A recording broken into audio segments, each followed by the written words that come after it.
materi ketiga. Saya Muhammad Fahil sebagai materi keempat.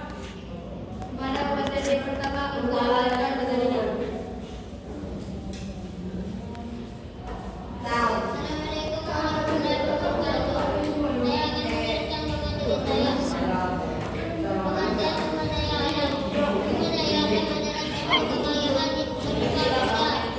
Benda mati maupun benda hidup yang berada di bumi dan dapat dimanfaatkan untuk menghasilkan kebutuhan. Untuk memberikan kebutuhan manusia. Abdullah 2020 pemahaman sumber daya alam kembali dan ditentukan oleh nilai kemanfaatannya bagi manusia sehingga dapat memenuhi kebutuhan hidup manusia seperti udara dan desa. Sumber daya alam yang tidak dapat diperbarui adalah sumber daya alam ketika dimanfaatkan akan habis karena tidak dapat diperbarui. Berdasarkan daya pakai dan nilai konsumtif yang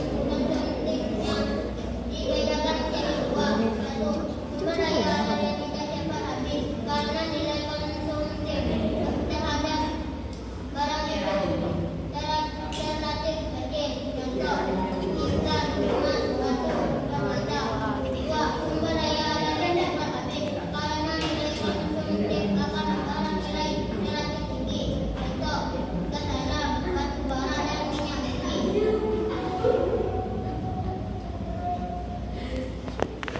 Pada materi kedua untuk menunjukkan materinya.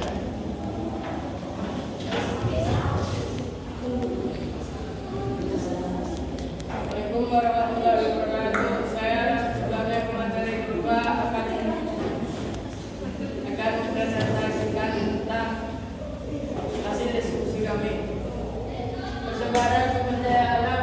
Persebaran sumber daya alam di Indonesia digolongkan menjadi dua, yaitu persebaran sumber daya alam hayati dan persebaran sumber daya alam barang tambang. Satu, sumber daya alam hayati. Sumber daya alam hayati terdiri dari sumber daya alam hewani dan nabati. A. Sumber daya alam nabati Indonesia adalah negara yang kaya akan sumber daya alamnya dianugerahi tanah yang subur sehingga tumbuhan dapat tumbuh dengan sempurna. Di wilayah Indonesia, wilayah flora di Indonesia meliputi hutan tropis, hutan musim stepa dan sabana.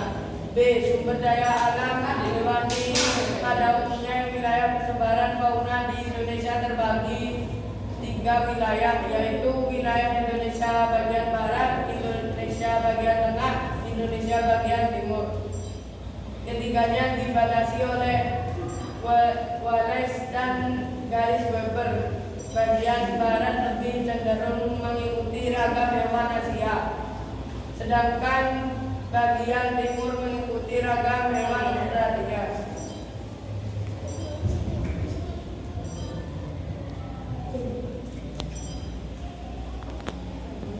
Pada materi keempat, ketika untuk menunjukkan materinya.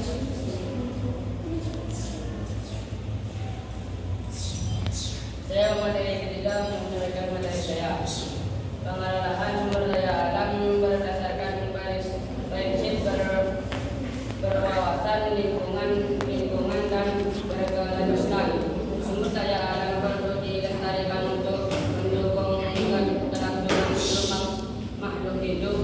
Usaha-usaha untuk menjaga sumber daya alam sebagai berikut. Satu, penghijauan dan reboisasi. Usaha penghijauan dan reboisasi hutan dapat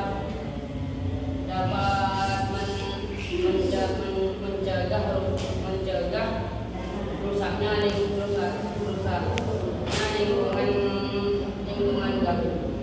lingkungannya.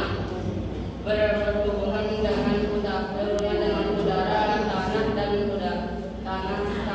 udara, keuntungan pelaksanaan penghijauan antara lain sebagai berikut. Pada materi